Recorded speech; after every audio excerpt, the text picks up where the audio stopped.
shout out the YouTuber Evan Carmichael because I was looking at all his videos yesterday, and that's where I came up with this idea from his 10 rules for success videos. Like, they go by people who've been successful and they got their 10 rules or whatever down. And I was listening to that all yesterday, and I decided to write down some of the ones that I really liked. So I'm bringing you all the, what do I want to call this?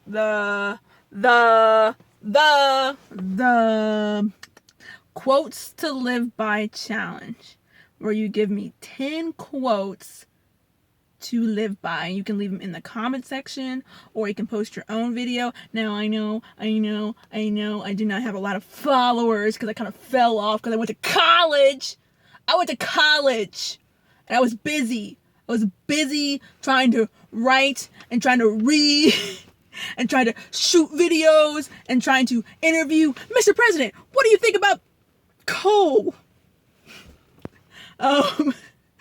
And I fell off. So now I'm back because I ain't doing shit. So, presenting the quotes to live by challenge. Oh, wait, hold on.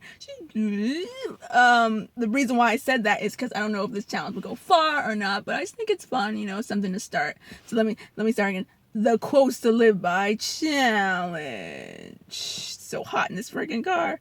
All right. Number 1.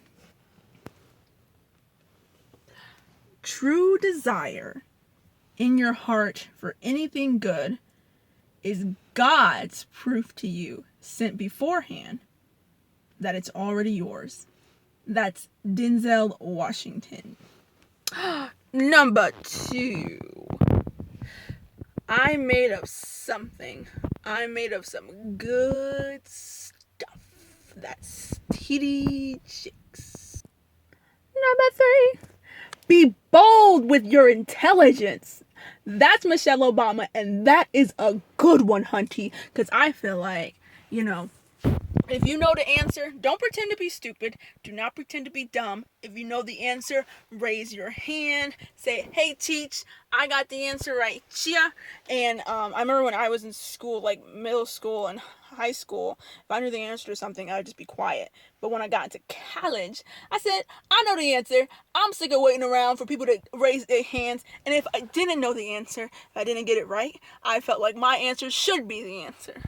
My answer is the answer, but did you think about it my way? Did you consider what I considered? So even if you get the wrong answer, your answer was right because it's the answer that you came up with, and you just don't pull things out of thin air, honey. You thought of this, so it's a good idea. So be bold in your intelligence and don't be afraid to tell people that you know things. Number 4, a sense of humor is self-defense, and that's my girl Maya Angelou, and that is true because me personally, when I get in a situation where things just get bad, like I remember one time I was in school and I didn't have a car because I live in the city, and I don't have a car now, but I don't have a car because I live in the city back then, and I visited my family during the weekend. While I was on the bus visiting my family, I realized I had some kind of paper due, and it was like a large percent of my grade, and I was like, wow, really? Like, wow. So I started typing up this paper while I was on the bus. Doodly.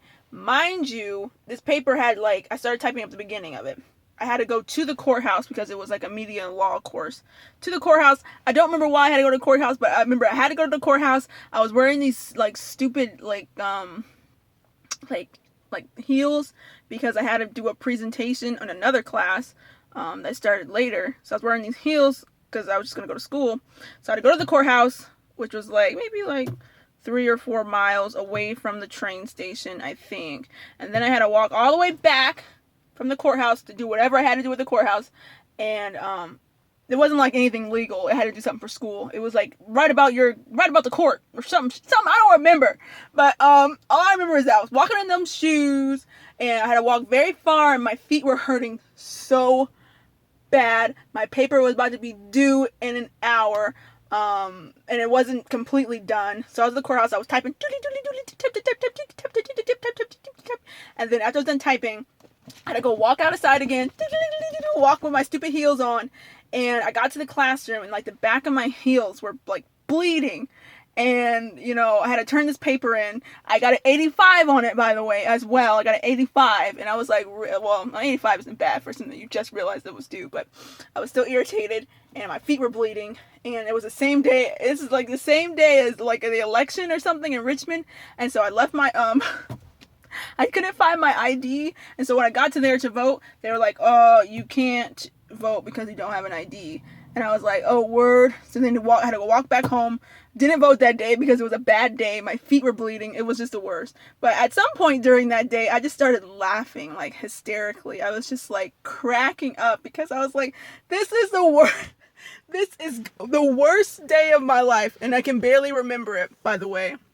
This was like the worst day of my life. I was like, my feet are killing me. I got disenfranchised. I was like, this sucks. This is the worst day. But I was like cracking up, like walking down the street, just laughing and laughing and laughing. So, it is a form of self-defense because you're like, this is the worst thing that's ever happened.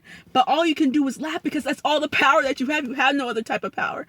So that's a very long story for I forgot what number I was on. 1, 2, 3, 4. Number 4. Number 5 comes from my girl Oprah, and I love Oprah because she is a teacher in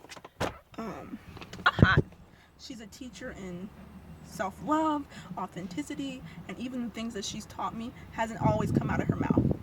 She's introduced me to people who I would have never been introduced to through her own network, and it just taught me so many things about what it means to be authentic, what it means to walk with courage.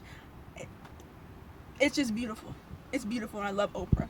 And her quote is, I come from compassion, I come from a willingness to understand and be understood, and I come from a wanting to connect. And the wind just blew, the wind's just blowing because it's just true, and it's real, and it's just like, wow. Like, look at this. The wind is now like in my face, everything's good, I feel serene, like it's all on track. Here is another Maya Angelou quote, and this is number 6. Maya Angelou said, right may not always be expedient, it might not always be profitable, but it satisfies your soul. Your soul. That's good. Here's a quote from Lisa Nichols. At some point, I had to stop asking, can I be great? Can I be brilliant? And you know who you are, you askers. Me too, I'm also an asker. But I'm working on it. That's what this is for. What you think, what you say, and what you feel matters. That's Ilana Van Zant. I'm young, I'm handsome, I'm fast, I'm pretty, and I can't possibly be beat. That's Muhammad Ali, one of my favorites. We went to the African American History Museum, and I was saying every Muhammad Ali quote I ever knew because he had his own little section. I was in there, I took a picture with his terry cloth and his boxing glove, and I was like, this is like the best thing that's ever happened to me. I love me some Muhammad Ali. I love that man because I love that man. Okay, here's my last quote. I gotta do it very quickly because I'm about to run out of space on my phone. There is no innovation and no creativity without failure. And that is Brene Brown. I gotta go. My phone is running out of space.